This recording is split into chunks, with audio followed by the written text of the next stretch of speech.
बिस्मिल्लाहिर्रहमानिर्रहीम। मैं नेम उस्मान गनी और आप मेरा यूट्यूब चैनल देख रहे हैं एजुकेशनल वीएम, जहाँ पे हम एजुकेशन से रिलेटेड बहुत सारी इन्फॉर्मेशन शेयर करते हैं। और आज जो मैं आपके सामने एजुकेशन के रिलेटेड एक इन्फॉर्मेशन शेयर करने जा रहा हूँ, वो ये डिफ़र करेगी कि एक टॉपर स्टूडेंट और एक स्लो लर्नर स्टूडेंट में क्या डिफरेंस है। 4 difference of toppers and slow learner student, और क्या फ़र्क होता है एक टॉपर स्टूडेंट में और स्लो लर्नर स्टूडेंट के अंदर। देखिए, हमारे पास एक ही क्लास में हम लोग बैठे होते हैं, हमारे साथ वाले स्टूडेंट भी, टॉपर स्टूडेंट भी हमारे साथ बैठे होते हैं। लेकिन जो टॉपर स्टूडेंट है वो 90 प्लस परसेंटेज मार्क्स ले जाता है, लेकिन जो स्लो लर्नर होता है वही टीचर उसको फीड कर रहा है, वही टीचर उसको पढ़ा रहा है, वही इन्वायरमेंट है। लेकिन असल पे होता क्या है कि उसके टॉपर और उसमें 4 सीक्रेट्स ऑफ टॉपर्स जो है, ये आज का हमारा टॉपिक है। इसमें सबसे पहले मैं बात करूं तो जो टॉपर स्टूडेंट है वो सबसे पहले ये चीज़ सोचता है रोड मैप के हवाले से। तो फर्स्ट हमारा जो पॉइंट है वो है रोड मैप।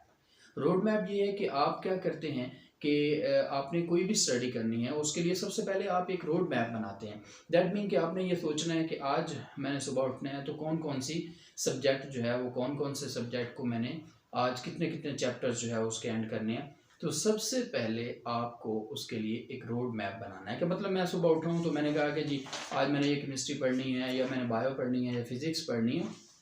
तो उसमें हमें करना यूँ होता है कि हमें जो है वो एक रोड मैप बना लेना होता है कि हमने आज का सब्जेक्ट कौन सा पढ़ना है। उसमें हम ये बात करते हैं कि हमारे पास फॉर एग्जांपल केमिस्ट्री है या बायो है या फिज़िक्स होती है। केमिस्ट्री में है तो रिएक्शंस हैं या कुछ एक्सरसाइज होती हैं, उनमें अनसॉल्व क्वेश्चन होते हैं जो ज़्यादातर पेपर्स में आते हैं। तो हमें क्या करना चाहिए, पहले अगर हम कर रहे हैं केमिस्ट्री करना चाहते हैं तो पहले हम उसको यूँ करें कि हम लोग उन एक्सरसाइज के जो अनसॉल्व क्वेश्चंस हैं जिनको हमने सॉल्व करना है, या उनके केमिकल रिएक्शन जो है उनको हम पहले नंबर पे परफॉर्म करें। तो ये सबसे बेटर होता है कि आप रोड मैप बनाते हैं, उसके ऊपर यूँ आपने जो है ना वो एक माइंड में सेट कर लेना है कि आज मैंने केमिस्ट्री पढ़नी है तो पहले रिएक्शन करने हैं, बाद में बाकी चीज़ें करनी हैं। तो उसके बाद हम क्या करते हैं, फिज़िक्स है तो फिज़िक्स में हम ओवरऑल क्या करते हैं कि हम लोग उसमें डेरिवेशन करते हैं, उसको मुख्तलिफ टाइप के जो है वो न्यूमेरिकल्स हैं उन पे हम बात करते हैं। तो जैसे ही हमने कहीं जाना है, फॉर एग्जांपल हमने कहीं किसी दूर डिस्टेंस हमने ट्रैवल करना है, तो हम क्या करते हैं, सबसे पहले माइंड सेट करते हैं कि हमने गाड़ी पे जाना है या अपनी पर्सनल गाड़ी पे जाना है, लोकल ट्रांसपोर्ट पे जाना है, तो कैसे और कौन से रास्ते से हम लोग वहाँ तक पहुँच सकते हैं। तो टॉपर्स यही करते हैं कि वो सबसे पहले अपना रोड मैप क्रिएट करते हैं कि रोड मैप बनाते हैं आज हमने पढ़ना क्या है। तो सबसे पहला हमारा यही एक रूल होना चाहिए स्टडी स्टार्ट करने से पहले। दूसरे नंबर पर हमारे पास एक स्टडी टाइम टेबल होना चाहिए कि हम लोग कितना टाइम पढ़ेंगे। कुछ लोग बच्चे होते हैं कि ऐसे उन्होंने पेपर लिया, लिखा कि 9:30 पे हमने जो है ना वो फिज़िक्स करनी है, 9:30 के बाद हमने 10 o'clock जो है उसके ऊपर हमने खाना खाने बैठना है, बाद में हमने यूँ करना है, बाद में हमने ये करना है। तो ऐसा स्टडी करना, इस तरह की स्टडी करना ज़रा डिफ़िकल्ट होती है, क्योंकि हम सम टाइम उन टाइम पे पूरा नहीं उतर सकते। तो वो हमारा जो एक स्टेमिना बना होता है, एक टेम्पो बना होता है उन चीज़ों का, और हमारी एनर्जी बहुत ज़्यादा वेस्ट होती है इस तरह के टाइम टेबल बनाने में। तो हम नॉर्मली ये करते हैं कि हमें स्टडी टाइम एक एग्जैक्ट बना लेना चाहिए। इस तरह बनाना चाहिए कि आज मैं सुबह उठा हूँ, अर्ली इन द मॉर्निंग हम उसको स्टार्ट करना चाहिए, किसी भी तरह का हमारा लेसन है। ये माइंड में ज़रूर बैठा लें कि हम शुरू से उठे हैं तो हमारे माइंड में ये चीज़ ज़रूर होनी चाहिए कि आज मैंने केमिस्ट्री के 3 चैप्टर करने हैं, तो दैट मीन मैंने रात 10 बजे तक 11 बजे तक 3 चैप्टर करने हैं। जब भी मैंने बैठना है, पहले तो मैंने वो रोड मैप बनाया हुआ था, उसके ऊपर मैंने केमिस्ट्री के रिएक्शन अलहदा कर लिए, उसमें डेरिवेशन एक्सरसाइज कर लिए। अब मैंने 3 चैप्टर बाकी कंप्लीट करने हैं, कुछ डेफिनेशंस करनी है, लॉन्ग क्वेश्चन करने हैं। तो मुझे करना यूँ है कि उसके लिए मैंने जब भी बैठना है, जब मैं बैठ जाऊँ स्टडी के लिए, तो दैट मीन उस वक्त मैं उसको ज़्यादा से ज़्यादा करके उठूँ, मतलब हाफ चैप्टर या फुल चैप्टर में करके उठूँ। ये नहीं है कि मैं 30 मिनट पढ़ा है, 1 घंटा पढ़ा है। हमने टाइम टेबल नहीं देखना, ये याद रखिएगा। कभी भी स्टडी करते हुए टाइम नहीं देखना कि हाँ मुझे 2 घंटे हो गए पढ़ते हुए, 3 घंटे हो गए। आपने देखना है कि ये लेसन मैंने पढ़ा कितना है, मैंने गेन कितना किया है, मैंने हासिल कितना किया है। किस हद तक मैं इस चीज़ को गेन कर चुका हूँ। तो जब आप इस पॉइंट ऑफ व्यू से पढ़ेंगे तो ज़्यादा से ज़्यादा आप नॉलेज गेन भी करेंगे और ज़्यादा से ज़्यादा जो है उसको आप मार्क्स भी ले सकते हैं। नंबर पे हमारे पास होता है कि इसी के साथ साथ हम नाइट स्टडी करते हैं।